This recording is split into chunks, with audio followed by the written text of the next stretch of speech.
Once you've got some experience with video under your belt, let's see a few other tricks we can do. I'm going to open up a video I have of the Hetch Hetchy Dam here in California in Yosemite, and I'm going to switch to the motion workspace. Now on this, I'll go ahead and name the video group Dam.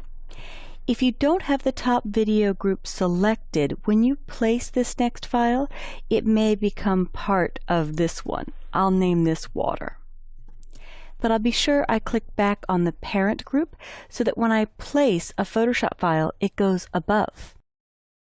I'll choose File Place, and I'll grab the Aristotle Photoshop file, and just press Return or Enter to accept it. Then I'll stretch my timeline, and I could do a quick scrub to see what's going on, or even play it if I want audio. But I know at about 30 seconds in, I want to cut the video because it just starts panning back. So I'm just going to put the playhead here as a marker, and I'll move to the end of the water track and pull in. And I love that the window shows me exactly where it's going to. The Aristotle quote that I have, I want to extend over the whole length of the movie. But I do want this to fade in. So I will expand Aristotle, and I will start the opacity at the end at 100%. So at the end of the video, you see this full text. I'll click the stopwatch to say mark the opacity of the text as it stands here. I'll pull the playhead back to the beginning, and I'll click the diamond to insert a keyframe to make a change in the opacity. And I'll make this 0%. You could slide it or double click and press Return or Enter. And now as I scrub my timeline, it's fading in. And I'm going to apply a few Photoshop effects.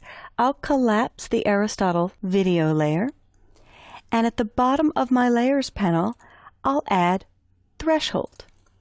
And Threshold provides a very neat solid black or white effect. You can always edit it in Properties by sliding left or right, depending on what you want to see. And I'm going to have the effects transition from one to the other. So I'll click Properties to get it out of my way, and I'm going to make each effect play for 10 seconds. But I want some overlap in each. So the threshold will be the first effect. Then I will have it fade into black and white. So I'll choose black and white from the bottom at Adjustments. It's helpful to move your playhead to where the black and white is kicking in to see what's happening. And I want this to overlap by a few seconds so that it can transition from one to the other, so I don't peek in between and see color in between the solid black and white and the grayscale black and white.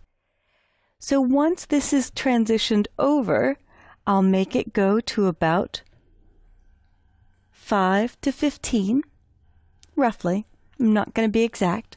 And now I could come back to the Properties panel and adjust the reds that were in the original shot, the greens, which the water in this is kind of green, to see how it's affecting the colors. After black and white, I finally want to apply a vibrance. So with vibrance, this will give a bit of a washed out look. So I'll start this one, just tapering each, and you could see the counter where you're going to start it at roughly 10. You can pull vibrance all the way to the left, but again, it helps to have the playhead where this is going to kick in. So here I'm getting a washed out image. Not fully black and white because you could still see a bit of the green in the trees.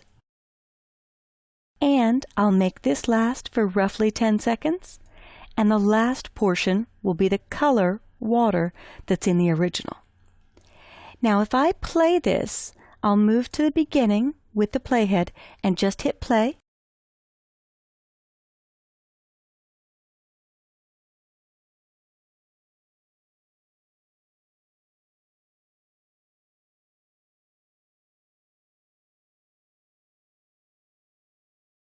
I hit spacebar to stop.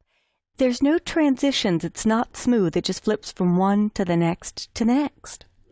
So we have here fades or crossfade, fade with black, with white, or with color that I can apply. I'm going to do just a 3-second fade. And all I have to do to apply that is drag and drop here where I want this to fade out, and here where I want it to fade in. I'm going to do that at each end of my transition, so I get a fade in and a fade out. So now some blending will occur. And to get this dialog to go away, you can actually just press Return or Enter to accept it, or click away. I'll scrub it back to the beginning and hit spacebar to play. Here's the fade from threshold to black and white, from black and white to vibrance, and from vibrance to color. And I'll hit spacebar to stop. And one last thing I'll do before we finish up is in the audio track, I can actually mute it altogether if I just want silence. So when you render your final video, under File, Export, Render Video, you'll get just the effects.